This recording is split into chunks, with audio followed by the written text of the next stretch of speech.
the overall question. There's a lot of questions and a lot of uncertainty and unanswered questions and disappointments in our scripture this morning.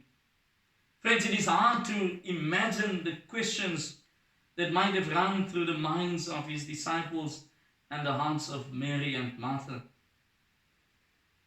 And I believe this is the same kind of questions you and I have heard, you and I have asked ourselves over the last couple of weeks in our country and of things that happens around the world. They are the same kind of questions we ask when circumstances show us just how difficult, fragile, and beautiful life really is. Why? How could this happen? What's next for us? Is this an ending or a beginning? Could it be both? How do I move forward? How do I make sense of what has happened? What will life be like now? Why didn't it work out the way I wanted? What should or could I have done differently? Is there life after this?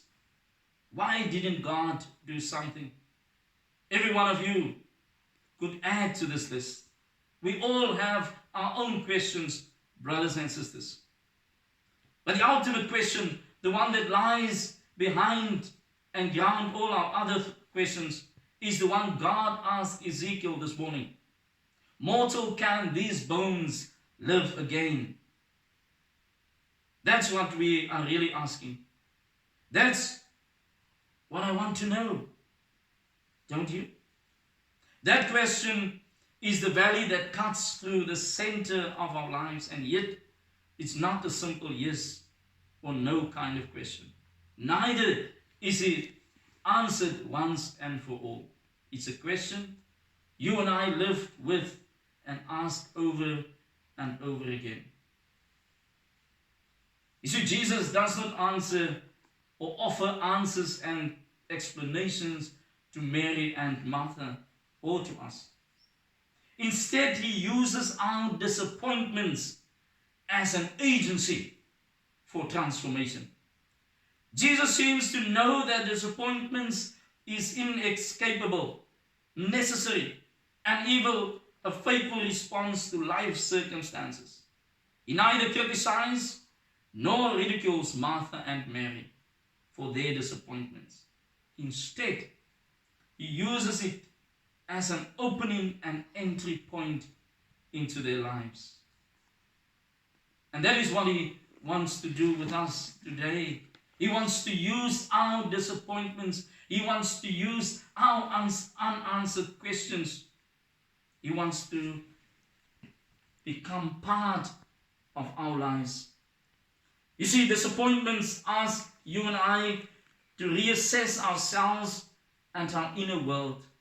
It is the first step in freeing us from misguided assumptions. Isn't that what he's doing with Mary and Martha? When he says to them, and when he uses our disappointment in the answering of lives, of the questions of life, when he says to them, I am the resurrection and I am the life. When he says to them, take away the stone, did I not tell you that if you believe, you would see the glory? Unbind him and let him go. Mortal, can these bones live again? Don't think that Jesus did not know disappointment. He surely did. He knew disappointment in the death of Lazarus, the crucifixion, Peter's drawn sword and violence, Judas' betrayal, the disciples sleeping in the garden, the way his father's house has been turned into a den of robbers, his disciples arguing about who was the greatest, the disciples' misunderstanding of who he is, the world's refusal to receive him, and in a myriad of other ways. You see, every disappointment held before him, as it does for us, the choice between engaging and retreating from the world and our lives.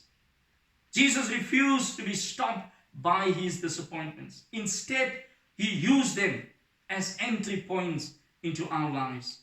They become points of identification with us. His every disappointment becomes one more step deeper into the valley that cuts through the center of our lives. So let me ask you again, my brothers and sisters, what is the valley that cuts through the center of your life? Whatever it is, it's a place through which Jesus has walked and shown the way forward. It is not the dark place we often think it is.